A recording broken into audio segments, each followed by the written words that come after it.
नमस्कार दोस्तों, स्केरी मनोरंजन में आपका स्वागत है। तो शुरू करते हैं आज की कहानी। यह बात है साल 1950 की। समुद्र के किनारे एक गांव बसा था जिसका नाम था मीरापुर। इस गांव में नारियल के काफी पेड़ थे। जब हवा चलती थी तो यह पेड़ हवा में झूमते थे। बड़ा ही मनमोहक दृश्य लगता था। हर सुबह इस गांव से मछुआरों की नावें अपने काम पर निकलती थी। यह गांव अपनी शांति और सुंदरता के लिए जाना जाता था। पर इस गांव के बुजुर्ग अक्सर दबी जबान में एक रहस्यमयी कहानी सुनाते थे, जलपरी का अभिशाप। कहते थे कि रात के अंधेरे में जब चांद अपनी पूरी रोशनी बिखेरता है, समुद्र की गहराइयों से एक स्त्री की मनमोहक आवाज सुनाई देती है।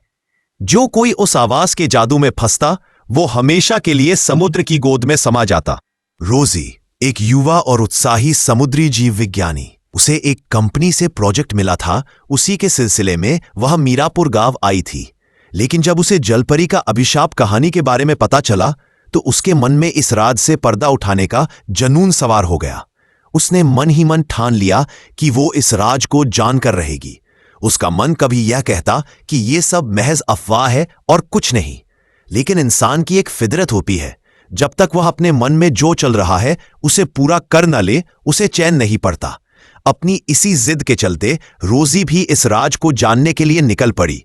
रोजी को इन कहानियों पर बिल्कुल यकीन नहीं था। उसका मानना था कि ये सब अंधविश्वास है और इसके पीछे कोई वैज्ञानिक कारण जरूर होगा।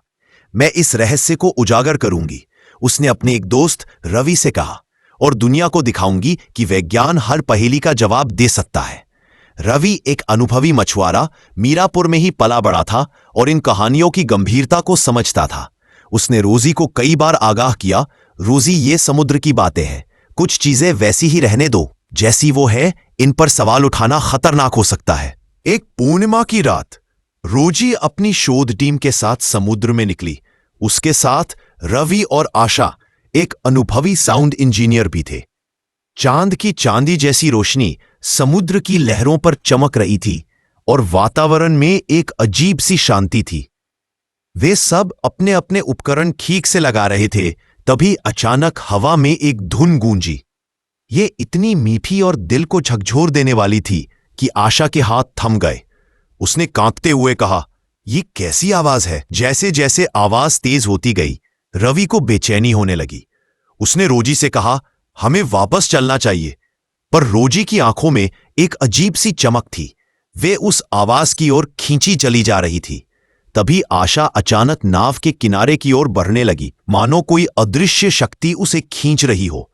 रोजी ने तेजी से उसे पकड़ा और वापस खींच लिया, पर आशा की आंखों में अब एक खालीपन था, जैसे उसकी आत्मा कहीं और भटक रही हो। अगले दिन रोजी ने अपने रिकॉर्ड किए गए ऑडियो की जांच की।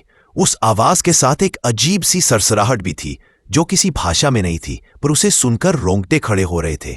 गांव के पुजारी पंडित दीनानाथ को जब रोजी ने यह सब बताया तो वे गहरे सोच में पड़ गए। उन्होंने कहा, यह मालती की आवाज है। पंडित जी ने एक पुरानी कहानी सुनाई। बहुत साल पहले इस गांव में मालती नाम की एक खूबसूरत लड़की रहती थी। उसे समुद्र से बहुत प्यार था, पर गांव के लोग उससे नफरत करते थे। उन्हें लगता था कि वह एक चुड़ैल है, क्योंकि उसके पास समुद्र के जीवों से बात करने की शक्ति थी। एक रात गांव वालों ने उसे बांधकर समुद्र में फेंक दिया। मरते वक्त उसने कसम खाई थी, जो मुझे डुबोएगा यह समुद्र उसे नहीं छोड़ेगा। उसकी आत्मा हर पूर्णिमा को लौटती है और उन लोगों को अपनी ओर खींचती है जिन्होंने उसे धोखा दिया। अगली पूर्णिमा की रात रवि का छोटा भाई नागेश लापता हो गया। उसकी अंतिम चीख गांव में गूंजी, वो मुझे बुला रही है, मेरी बारी है। रोजी को अब यकीन होने लगा था कि यह सिर्फ एक कहानी नहीं, बल्कि एक डरावनी सच्चाई थी। उसने रवि को रोका, जो नागेश को ढूंढने जा रहा था। रोजी ने कहा, रवि तुम मत जाओ, मैं जाऊंगी। रोजी ने अकेले अपनी नाव निकाली और उसी दिशा में बढ़ी जहां से आवाज आती थी। समुद्र शांत था, मानो कोई तूफान आने वाला हो। जैसे जैसे वह आगे बढ़ी, पानी की सतह पर एक धुंध छा गई। तभी लहरों के बीच से एक औरत की आकृति उभरी। उसके बाल समुद्र की लहरों से बने थे, आंखें नीली थीं और चेहरे पर एक अजीब सी मुस्कान थी। तुम मुझे ढूंढने आई हो? मालती ने कहा, अब तुम यहां से नहीं जा पाओगी। रोजी को लगा जैसे उसकी नाव खुद ब खुद आगे बढ़ रही है। मालती ने अपनी मीठी आवाज में कहा, हर 50 साल में मुझे एक आत्मा चाहिए होती है, वरना यह समुद्र इस गांव को निगल जाएगा। अगर तुम वापस जाओगी तो तुम्हारी जगह कोई और आएगा। रोजी ने हिम्मत जुटाई और कहा, किसी को मत मारो, मैं रहूंगी, मैं तुम्हारी जगह रहूंगी। मालती के चेहरे पर एक अजीब सी संतुष्टि दिखाई दी। तो सौदा मंजूर है? उसने पूछा। रोजी ने धीरे से सिर हिलाया। उसी पल उसकी आंखें धुंधली होने लगी। उसके कानों में उस स्त्री की आवाज गूंजने लगी और उसके होंठ अपने आप हिलने लगे और समुद्र में एक गाने की आवाज गूंजने लगी। अगली सुबह मछुआरों को समुद्र में एक खाली नाव मिली।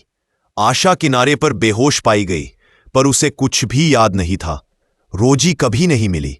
उसके कैमरे में बस एक आखिरी तस्वीर कैद थी, समुद्र की गहराइयों में एक परछाई जो सीधे कैमरे की ओर देख रही थी।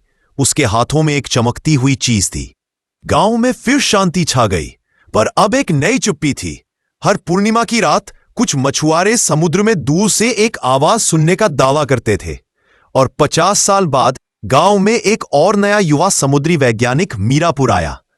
उसने समुद्र के रहस्य को उजागर करने की ठान ली थी, उस जलपरी के अभिशाप को जिसके बारे में गांव के बुजुर्ग दबी जबान में बात करते थे। क्या उसका अंजाम भी वही होगा जो रोजी का हुआ था?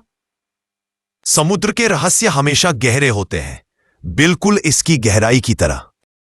तो दोस्तों, कैसी लगी हमारी आज की कहानी? हम आपके लिए आगे भी ऐसे ही कुछ और मजेदार किस्से लेकर आते रहेंगे। तब तक अपना ख्याल रखिए और हमारे चैनल स्कैरी मनोरंजन से जुड़े रहिए।